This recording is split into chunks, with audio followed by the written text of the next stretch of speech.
अऊज़ु बिल्लाहि मिनश्शैतानिर्रजीम बिस्मिल्लाहिर्रहमानिर्रहीम अस्सलाम वालेकुम वरहमतुल्लाहि वबरकातुहू। इस्लामी बहन भाई, उम्मीद करती हूँ आप सब खैरियत से होंगे। आज का हमारा टॉपिक है कि नौजवान से रोज़ा तोड़ देना जायज़ है या कैसे नहीं तोड़ना चाहिए, और इसके अलावा हम 11वें रोज़े की वज़ाहत का भी जिक्र करेंगे और कौन सी वजूहात है जिनसे रोज़ा ना रखना भी, जब ना रख सकें तो उस पर गुनाह नहीं है। तो आज हम इस टॉपिक के बारे में बात करेंगे। उम्मीद करती हूँ ये वीडियो भी पिछली वीडियोस की तरह आप लोगों के लिए बहुत ज़्यादा इन्फॉर्मेटिव होगी और बहुत से सवालात आपके जहन में होंगे जिनका जवाब इस वीडियो को सुनकर आपको मिल जाएगा। तो इस वीडियो को आखिर तक जरूर देखें। शुरू करते हैं अपनी वीडियो। क्वेश्चन आया मेरे पास कि मसला ये मालूम करना है कि एक शख्स को कहा जाती है अब उसका रोज़ा रहा कि नहीं, या अगर कोई मर्द या औरत रोज़ा रखने में बीमारी बढ़ जाने या जान का खतरा महसूस करे तो क्या वो रोज़ा तोड़ सकता है। तो इसका जवाब है, अगर क्या आ गई तो रोज़ा नहीं गया, खा थोड़ी हो या ज्यादा हो, और अगर खुद अपने इख्तियार से क्या करे, यानी कि खुद जबरदस्ती अगर क्या करना मतलब कोशिश की जाए तो उससे जो है ना रोज़ा टूट जाता है, वरना वैसे नहीं टूट। और अगर रोज़ादार अचानक बीमार हो जाए और अंदेशा हो कि रोज़ा ना तोड़ा तो उसकी जान को खतरा है या बीमारी बढ़ जाएगी, बाद में उसके लिए मसले होंगे, तो ऐसी हालत में रोज़ा तोड़ना जायज़ है। इस तरह अगर हामला औरत की जान को या बच्चे की जान को खतरा लायक हो तो वो भी रोज़ा तोड़ सकते हैं। इसी तरह एक और क्वेश्चन है कि मैं ही रमज़ान शरीफ के रोज़े रखती थी, लेकिन आज से 5 साल कबल यरकान हो गया, जिसकी वजह से मैं 8-9 माह तक बिस्तर पर रही। वैसे मैं तकरीबन 12 साल से मादा में खराबी और गैस की मरीज हूँ, लेकिन यरकान होने के बाद मुझे प्यास इतनी लगती है कि रोज़ा रखना मुहाल हो गया, जिसकी वजह से मैं बहुत परेशान हूँ। पिछले साल मैंने रमज़ान का पहला रोज़ा रखा, लेकिन सुबह 9 बजे ही प्यास की वजह से बदहाल हो गई। इस वजह से मेरा रोज़ा तोड़ना पड़ा। आप मेहरबानी फरमा कर बता दें कि रोज़ा तोड़ने का क्या कफ़ारा है और जो रोज़े नहीं रखे गए उनका क्या कफ़ारा क्या होगा। तो जी, तो इस सवाल का रिप्लाई है कि अगर आपने रमज़ान का जो रोज़ा तोड़ा वो उज़र की वजह से तोड़ा तो इसलिए उसका कफ़ारा आपके ज़िम्मा नहीं है, बल्कि सिर्फ कज़ा लाज़िम है। आप कज़ा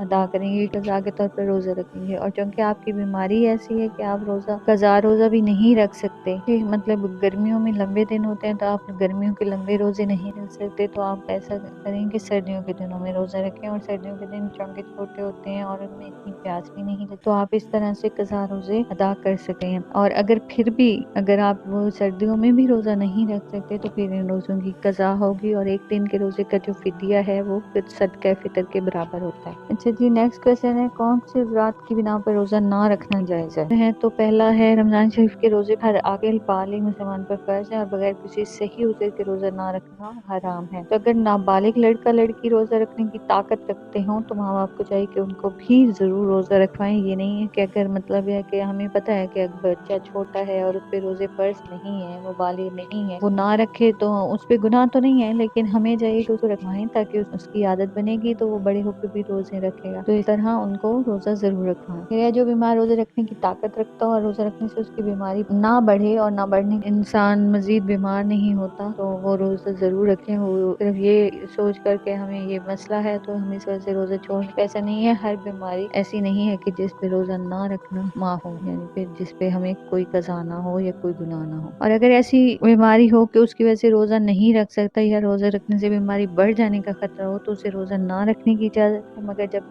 तंदुरुस्त हो जाए तो बाद में उन रोज़ों की कज़ा भी करनी होगी। जो शख्स इतना ज़ईफ़ुल उम्र हो कि रोज़े की ताकत नहीं रखता या ऐसा बीमार हो कि ना रोज़ा रख सकता और ना सेहत की उम्मीद है तो वो रोज़े का फिदिया दे दिया करे, यानी हर रोज़े के बदले में सदका फितर की मिकदार गलर या उसकी कीमत किसी मस्कीन को दे दिया करे या सुबह शाम एक मस्कीन को खाना खिला दिया करे। इसके अलावा अगर कोई शख्स सफ़र में हो और रोज़ा रखने में मुशक्कत लाहक होने का अंदेशा हो तो वो भी कज़ा कर सकता है। दूसरे वक्त में उसको रोज़ा रखना लाजिम होगा, और अगर सफ़र में कोई मुशक्कत नहीं तो रोज़ा रख लेना बेहतर है, अगरचे रोज़ा ना रखने और बाद में कज़ा करने की भी उसको इजाज़त है। इसके अलावा औरत को हैज़ और नफास की हालत में रोज़ा रखना जायज़ नहीं, मगर रमज़ान शरीफ के बाद इतने दिनों की कज़ा उस पर लाजिम होगी। यह इल्ज़ाम 5 भी होते हैं, 7 भी होते हैं, 9 भी होते हैं, 11 भी होते हैं, ये कज़ा होगा और इस पे औरत को गुनाह नहीं होगा क्योंकि ये अल्लाह की तरफ से होता है। ये मसला हर औरत के साथ, तो इस पे गुनाह नहीं है इन दिनों के रोज़ों को छोड़ना, लेकिन इनकी कज़ा है और इनकी कज़ा आप पर लाजिम है। औरत इसको बाद में रखेगी। बाद लोग बगैर उज़र के रोज़ा नहीं रखते और बीमारी या सफ़र की वजह से रोज़ा छोड़ देते हैं और फिर बाद में कज़ा भी नहीं करते, तो खासा औरतों के जो